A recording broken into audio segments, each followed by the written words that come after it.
Bom dia, pessoal. Tudo bom? Meu nome é Alexandre, eu sou engenheiro agrônomo.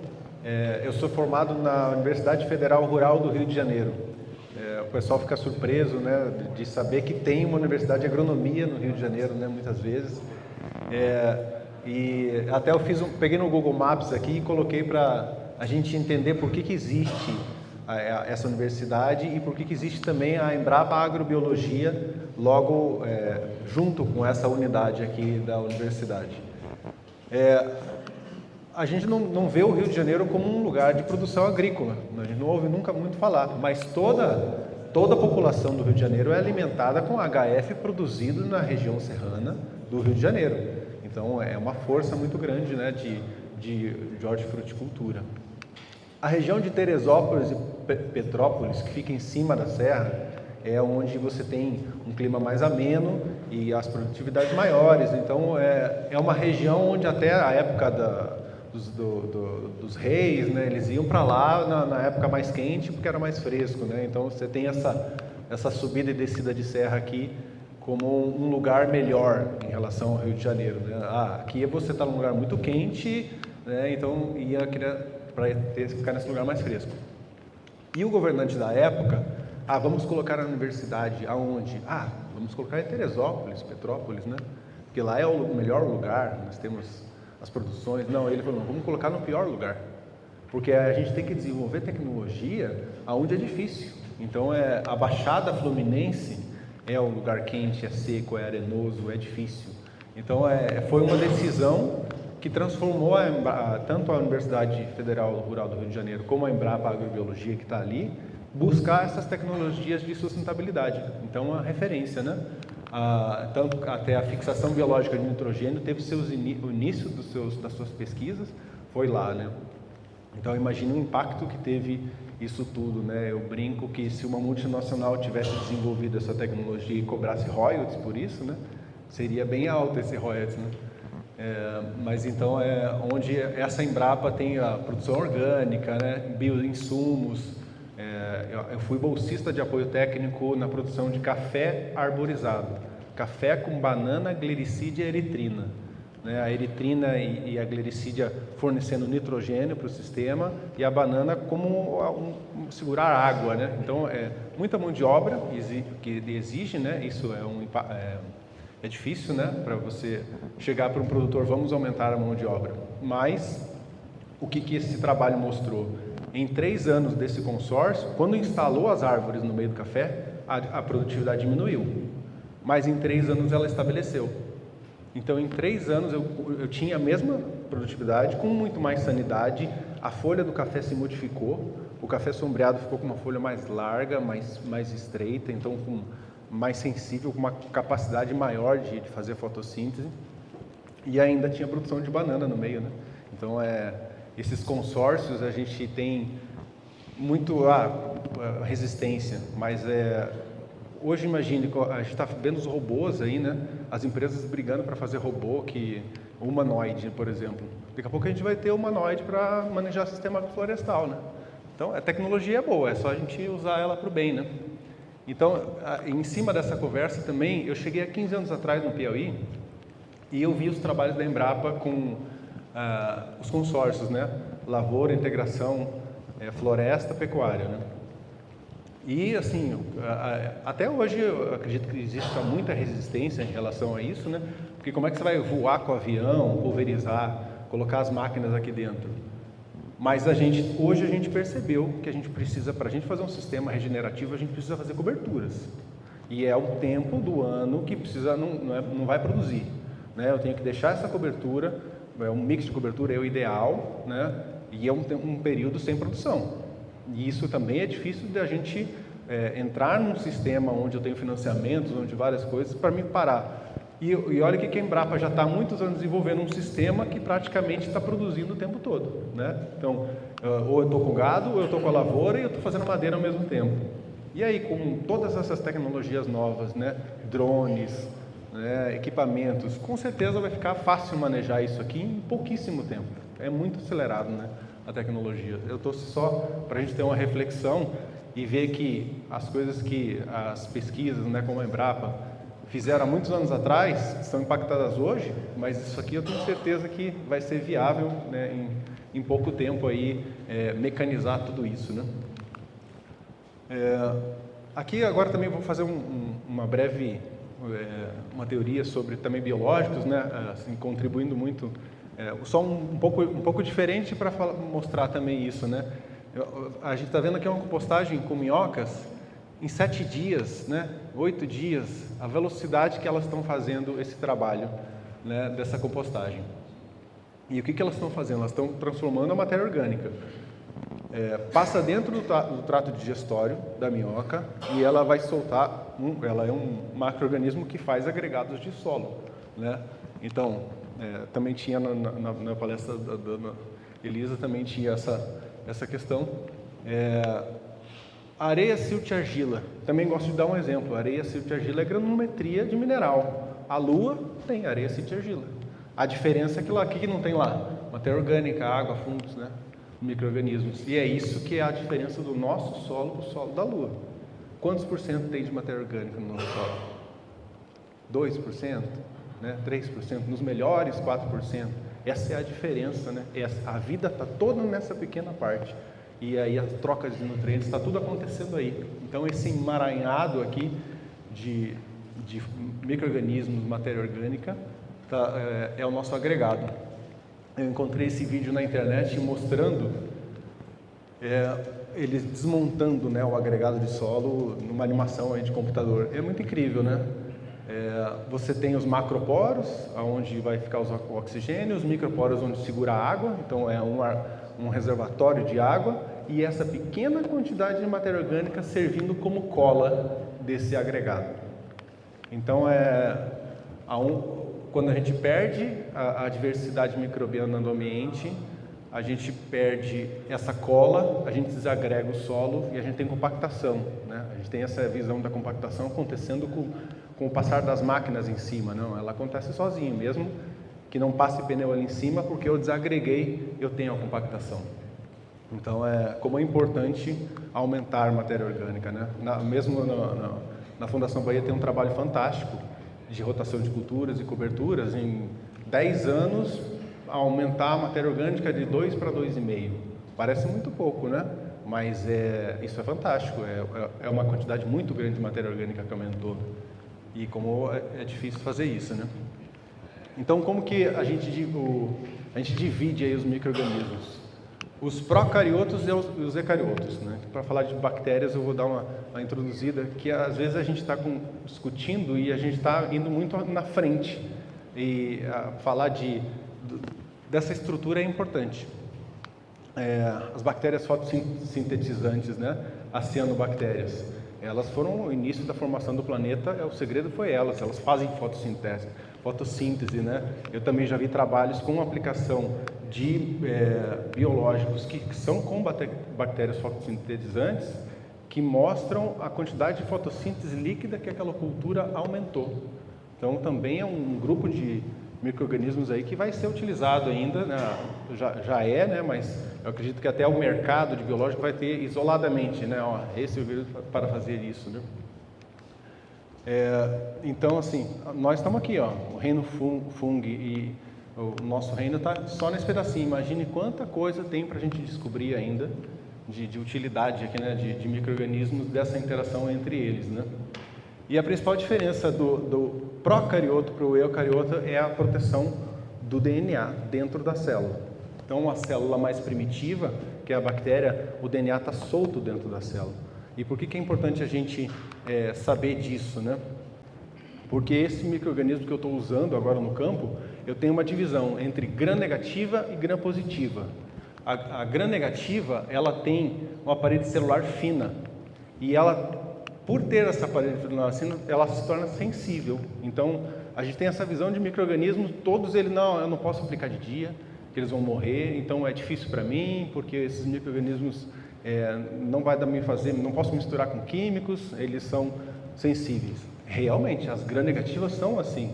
E eu acho interessante a gente saber separar isso, porque a gente tem outros organismos super resistentes e outras estruturas que são compatíveis com os químicos, e aí a gente pode aplicar normalmente. Mas a gram-negativa tem essa sensibilidade, mas ao mesmo tempo ela tem uma grande eficiência. O que o Brad-Rizobia? O Brad-Rizobia é uma gram negativa. O que ele faz? Ele pega o nitrogênio do ambiente e dá para a planta. Não tem que colocar ureia na soja. Isso é uma coisa incrível, né? Então é um grande serviço, é uma atividade fortíssima que ele tem. E aí a gente tem o azospirilo, tem a pseudomonas, né? Então, principalmente falando de solubilização, a gente vai falar mais dela aqui, né?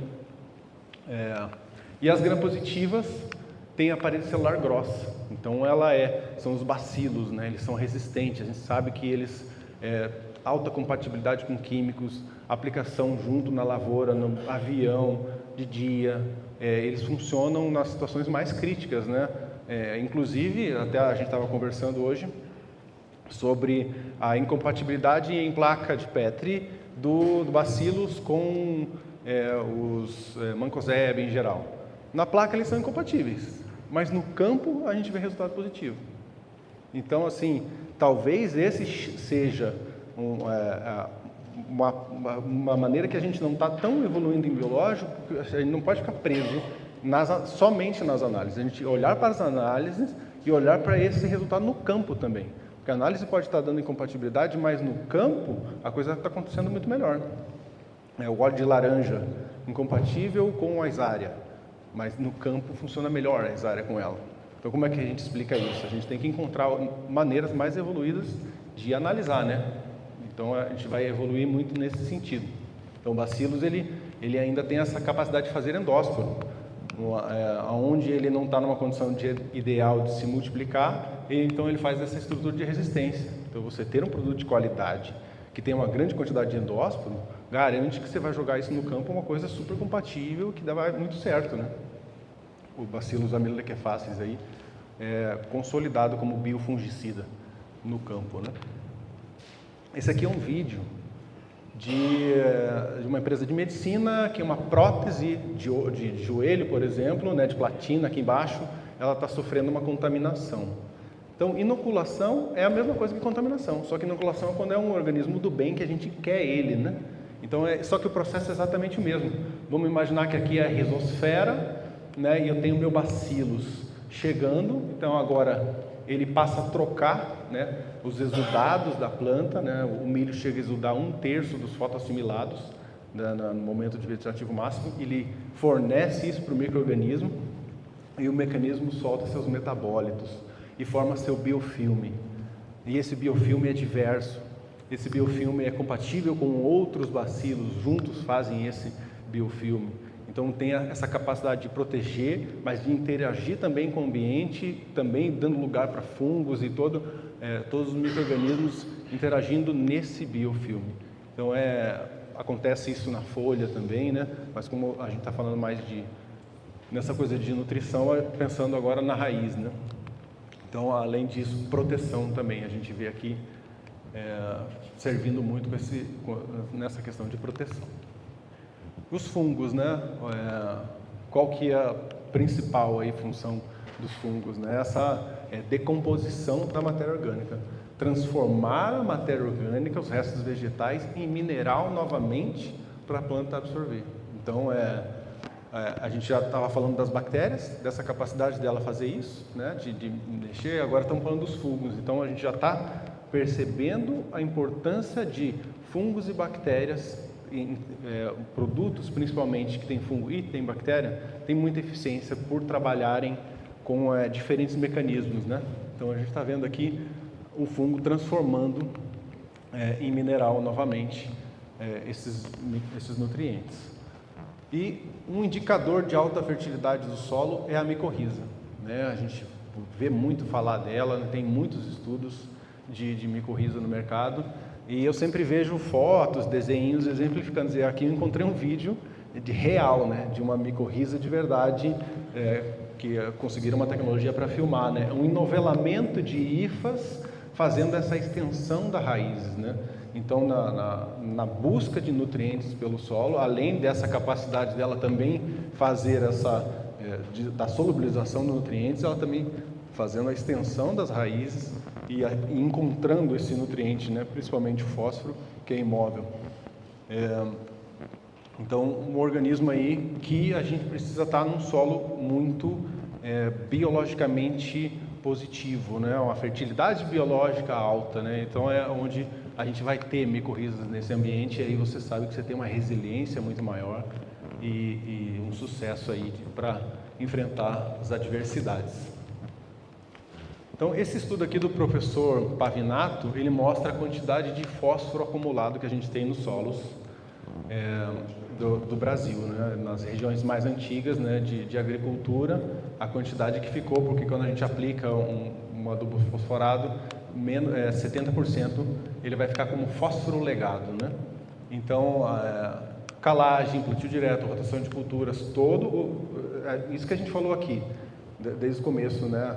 A parte de minerais, a gente precisa dos micro-organismos. A gente que está falando de micro-organismos, a gente precisa dos minerais. A gente precisa da rotação de cultura. Nenhum dos pontos são isolados. Ficar numa monocultura e querer pegar só uma solução isolada e tentar encontrar a solução, não. É um conjunto, tem que ser todas as soluções juntas, né? E aqui mostra como é que a gente vai tirar esse fósforo desse solo que está aqui. Seria uma economia aí, 33 milhões de toneladas de fósforo acumulado nesse estudo feito em 2020, e seria uma economia de até 20 bilhões conseguir acessar esse fósforo, né? E aí a gente sabe que com a agricultura regenerativa é o caminho para a gente conseguir acessar essa poupança. Mas eu gosto de falar também que é importante essa diversidade para aumentar a eficiência do que a gente está colocando. Porque eu já colocar o fósforo e ele já ficar acessível antes dele ser retido pela argila, né? Antes do solo roubar esse fósforo, se eu já estou num sistema adverso, eu não deixo ele ser fixado. Então, nesse sentido aí, que é importante também não deixar chegar nisso aqui, né? A gente agora, com as novas tecnologias regenerativas, vamos conseguir, inclusive, né, com os postos de rocha, também ajudando nessa diversidade e fazendo isso melhorar demais, né? Então, são fungos, bactérias, actinomicetos, né? Imagine uma fronteira de estudos, né? A gente não tem ninguém falando, né? Eu tenho um produto aqui que é actinomiceto. A gente sabe que faz parte da composição de alguns produtos, mas muita coisa para conhecer sobre eles, né? Ainda. Então, eles excretam ácidos orgânicos e enzimas que mineralizam fósforo, né, orgânico, e dissolvem o fósforo do material fosfático. Então, ácidos orgânicos aqui, exemplo, ácido lático e glucônico. Bactérias têm ação mais de fosfatase alcalina e fungos de fosfatase ácida. Então, a importância de ter essa combinação de fungo e bactéria. Assim, todos os anos que eu tenho trabalhado com biológicos, eu vejo resultados de melhor 2 fungos e 2 bactérias do que 10 bactérias, ou então 10 tipos de fungo. Associação sempre fungo-bactérias nas aplicações são importantíssimas, né? Então aqui, como que acontece essa disponibilização desse fósforo, né? Então você tem o fósforo orgânico que está nas plantas, que você precisa de mineralizar, então transformar o fósforo orgânico em mineral, né, com a produção de enzimas dos micro-organismos, e do fósforo inorgânico os ácidos orgânicos dos micro-organismos vão solubilizar esse fósforo. Então eu tendo aí fósforo para a planta e absorção de fósforo. Agora eu vou mostrar também, eu sou apaixonado por tecnologias, por drone, imagem satélite. Eu acho que isso, tudo que eu mostrei são coisas que a gente já sabe. A gente sabe que os micro-organismos são bons e agora a gente quer métodos para mostrar como que eles funcionam, né? Então eu sou apaixonado por ver a tecnologia, como a tecnologia pode facilitar isso, né? E assim, uma nova fronteira da tecnologia de análise são sensores que já existem. A indústria tem um processo que ela tem um sensor que percebe cobre, quando o cobre passa ali dentro daquele processo. A gente vai colocar esse sensor num drone e agora eu vejo quanto de cobre tem na minha área. Então, assim, está só começando essa questão, né? O NDVI é isso, né? Eu tenho um sensor infravermelho e um vermelho faz a relação entre esses dois dados e eu tenho atividade fotossintética. É uma coisa que mais se aproxima de atividade fotossintética. Então, se dá um resultado positivo no NDVI, minha cultura tem mais atividade fotossintética. Então, claro que eu não vou só olhar no drone, lá no campo eu tenho que saber, porque se eu tiver planta invasora, está dando mais atividade fotossintética, porque eu tenho mais plantas naquela área. Mas, em geral, a gente consegue ver isso em respostas comprovando a resposta da produtividade. E por que eu acho também tão importante? Porque cada pixel de uma imagem é uma amostra.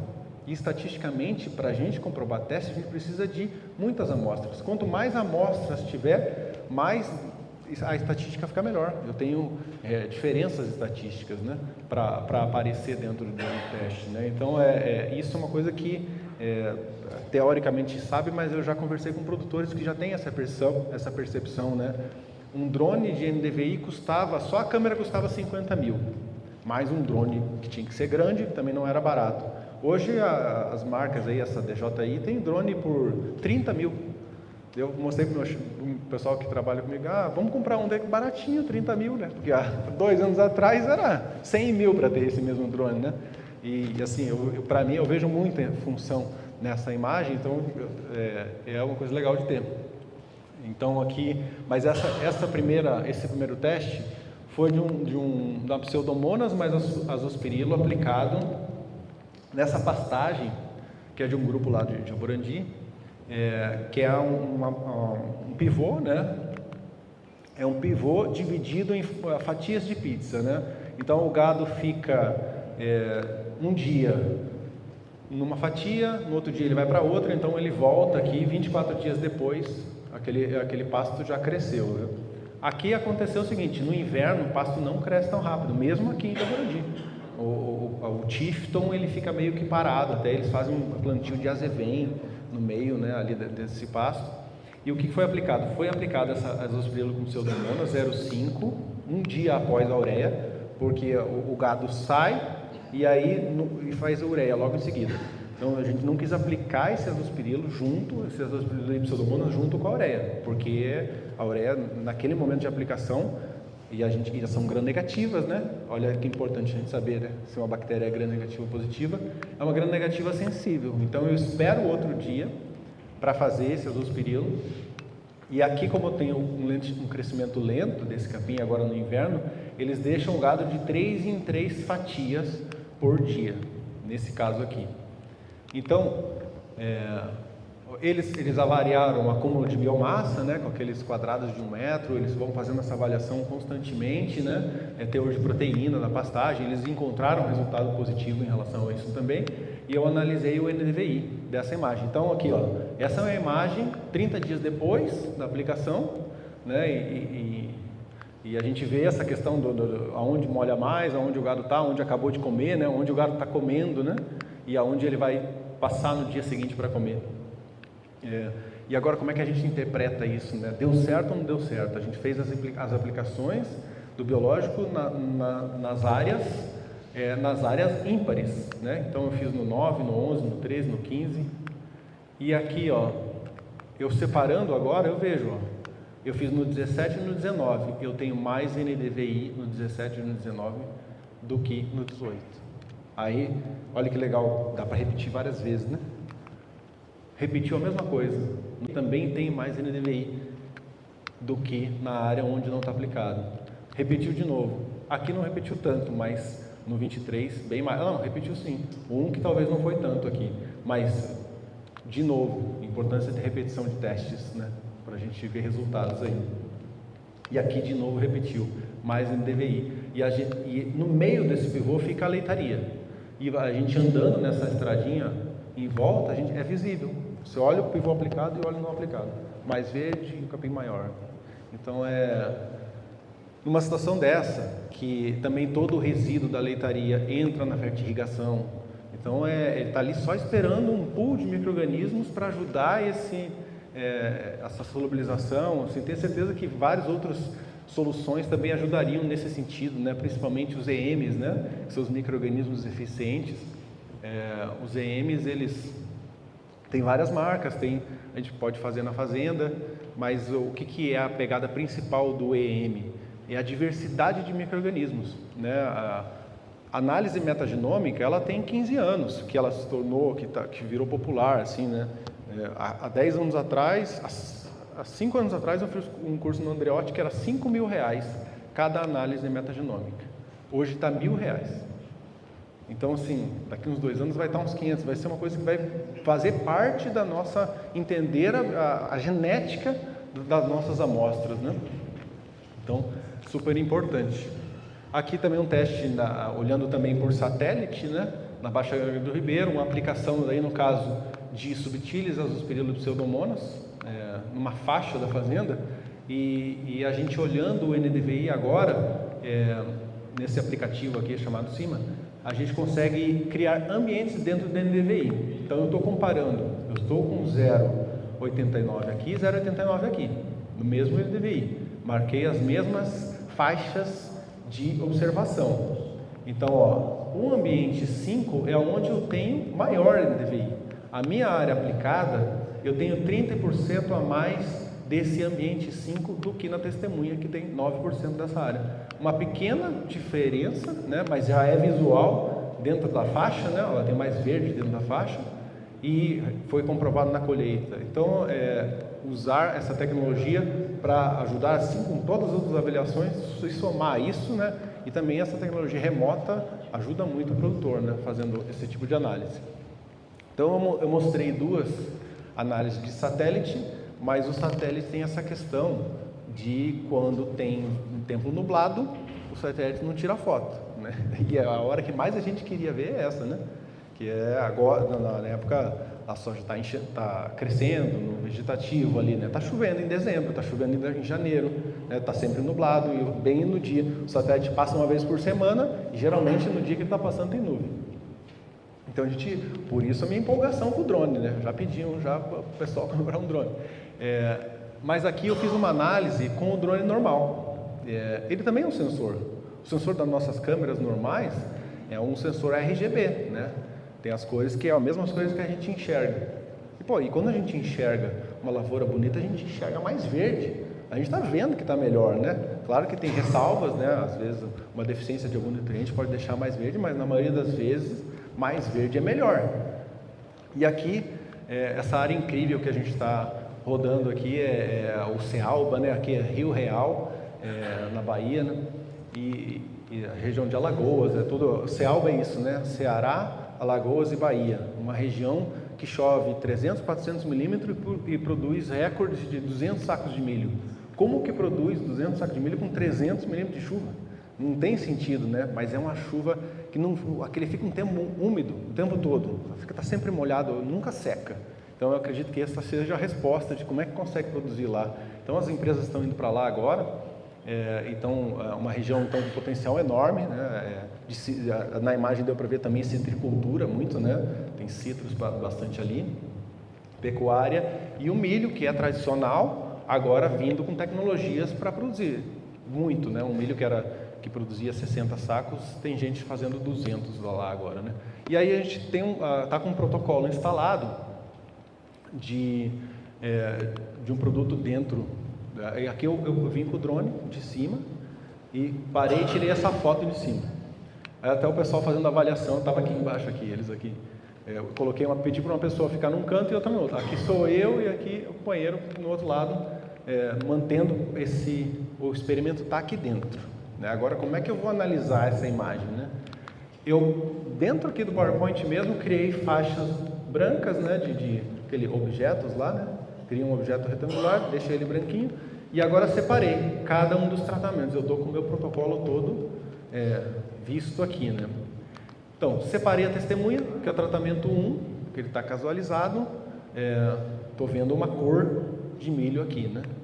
E o tratamento onde eu fiz EM mais tricoderma mais Bacillomyces, também eu tive que cortar um pedacinho, porque foi bem onde estavam os avaliadores ali, né? Mas eu tenho essa cor agora, desse aqui, né?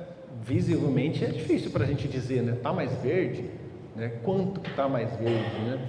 E aí, o que eu fiz? Eu joguei num site que faz avaliação de paleta de cores.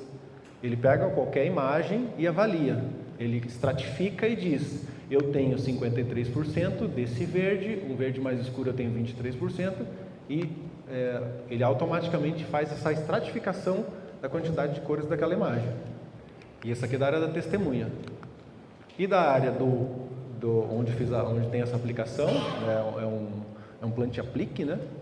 Via barra até. Eu tenho aqui, então tá lá, 53 desse verde, 56 desse verde.